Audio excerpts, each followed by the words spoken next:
I guess you were in Greensboro like a month. It's been like since January. Right. So what'd you think of the park there? Oh, it was cool. I mean, it was a little dark and hot, but other than that, it was pretty cool, Pretty cool, yeah. A lot of people crammed in that little place. There's not much place for people to sit, but it was cool. Yeah. So good crowd, a lot of energy, so that's always good. Definitely. It says a lot about the scene, Yeah. So it was cool. Definitely. Yeah. So how's that compare to like other demos that you go to in some other cities? Well, a lot of times, I mean, it seemed like some of that park was geared towards rollerblading, and which everyone's got to kind of keep it for everybody, keep it as profitable as possible. But I mean, the energy and the crowd turnout was amazing. So it was just as big as some of the bigger demos I've ever been to, At least in the States anyway. I mean, in Europe and stuff they get pretty big because they drive from everywhere, Okay. Yeah, it was some of the best skating I've ever seen, face to face. It was just great. Yeah, Chris Cole and those dudes got that kind of crowd. I mean, there's that kind of team there, so good. Nice.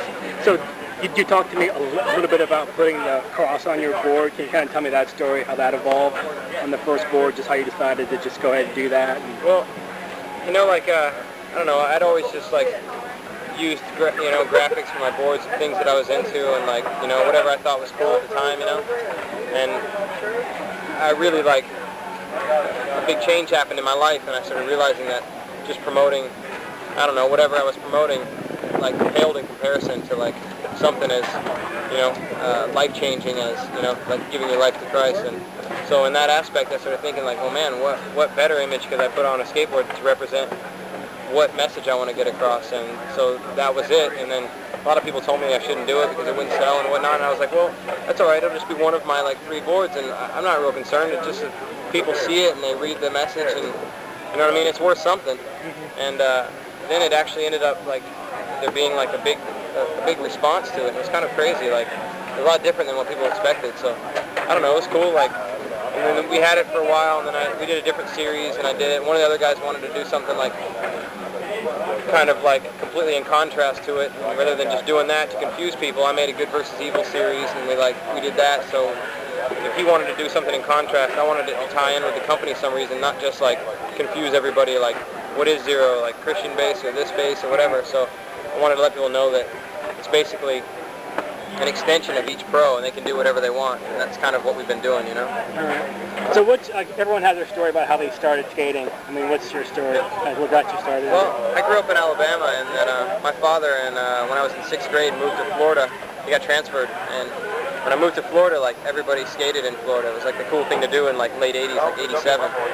And all the kids in my neighborhood had skateboards, and I was school's about a mile or 2 away, and it was close enough to walk, but it was obviously a lot more fun learning to skate to school with my friends and whatever. So I just started skating to school, and then we just skated in the neighborhood, just like how a lot of people started, just with a bunch of friends, just cruising around having fun.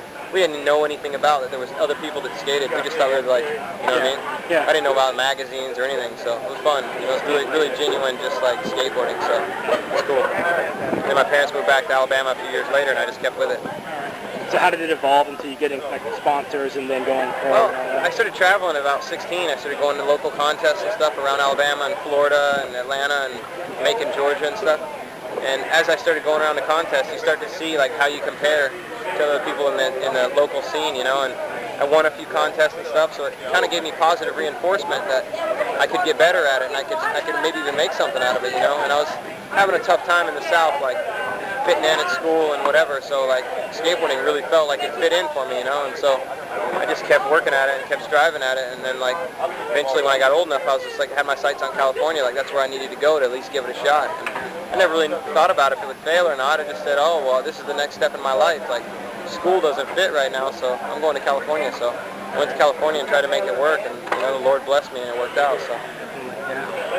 So no regrets with starting No, out? I mean, you can't really have regrets. You got to just pick up the pieces and keep heading in a direction, and you know what I mean? So what's the next step, do you think? For me? Yeah. Well, business is kind of gradually growing. Business is kind of gradually growing into be the next step, and that's just the way it kind of is working out for me, I've been more involved with Zero Skateboards and running it, and even more involved with my shoe companies and whatever. So, that's just kind of the natural progression of where you go after you're done with your career. I've been fortunate enough to be blessed with, you know, zero being able to succeed and make a living at it, and then, you know, now that I bought it and I'm running that, you know, and so now that's going to be my, like, you know, future, and I'll continue to skate and help other skaters and help whoever I can and spread the word. So I don't know, that's kind of what seems to be unfolding for me, you know. Definitely.